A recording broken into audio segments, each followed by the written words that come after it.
జీరా rice వినడానికే కాదు, చేయడానికి కూడా చాలా చాలా సింపుల్ రెసిపీ. రుచి మాత్రం అద్భుతంగా ఉంటుంది. ఇందులోకి ఎలాంటి కర్రీ చేసుకున్నా సరే టేస్ట్ అదిరిపోతుందండి. Mutton curry, chicken curry, dal fry, dal curry ఇలా ఏది చేసినా సరే రుచి చాలా బాగుంటుంది. రెస్టారెంట్ స్టైల్‌లో ఈ జీరా రైస్‌ని సింపుల్‌గా ఎలా చేయాలో ఈ వీడియోలో చూసేసేయండి. నచ్చితే ఛానల్‌ని సబ్స్క్రైబ్ చేసుకోండి. దీనికోసం ఒక బౌల్ తీసుకొని అందులోకి 2 కప్పుల దాకా బియ్యాన్ని తీసుకోండి. నేనైతే ఇక్కడ బాస్మతి రైస్‌తో చేస్తున్నాను. మనం జీరా రైస్‌ని బాస్మతి రైస్‌తో చేసుకున్నామంటే చాలా రుచిగా ఉంటుంది. మీరు కావాలంటే ఒక కప్పు బాస్మతి రైస్, ఒక కప్పు నార్మల్‌గా వాడుకునే రైస్ అయినా వేసేసుకోవచ్చు.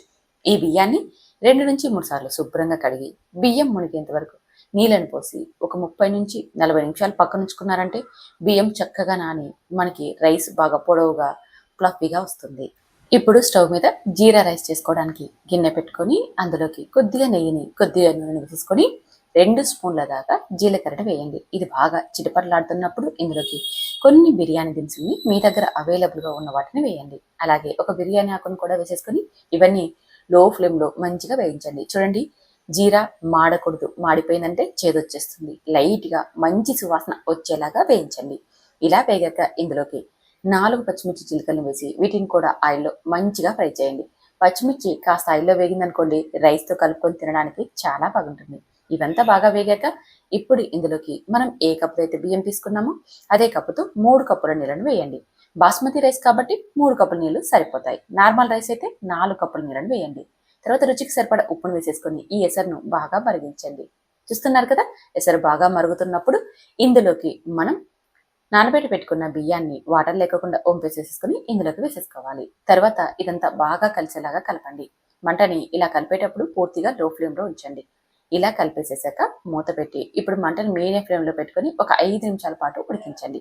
5 నిమిషాల తర్వాత మూత తీసి చక్కగా రైస్‌నంతా ఒకసారి కలిసేలాగా కలుపుకోవాలి. ఈ స్టేజ్‌లో కొద్దిగా కొత్తిమీరను వేసుకున్నామంటే ఆ ఫ్లేవర్ చాలా బాగుంటుంది. మరి ఎక్కువ వేయకండి. కొద్దిగా అంటే కొద్దిగా వేసేసుకొని రైస్‌ని స్మూత్‌గా అంతా బాగా కలిసేలాగా కలిపి మూత పెట్టి పూర్తిగా మంట లో ఫ్లేమ్‌లోకి టర్న్ చేసేసుకొని 10 నిమిషాల పాటు రైస్‌ని కుక్ చేసుకున్నామంటే జీరా రైస్ రెడీ అయిపోయిందండి. చూడండి ఎంత పొడి పొడిగా ఉందో.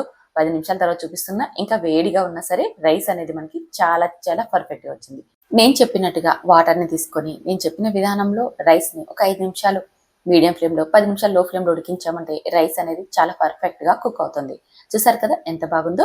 ఇక స్టవ్ మీద నుంచి దించి ఒక 5 నిమిషాలు పక్కనుంచేసేసుకొని సర్వ్ చేసుకున్నామంటే ఎంతో రుచికరమైన జీరా రైస్ రెడీ అయిపోయిందండి. ఇందులోకి ఎలాంటి కర్రీ ఉన్నా సరే కడుపు నిండుగా తినేయొచ్చు.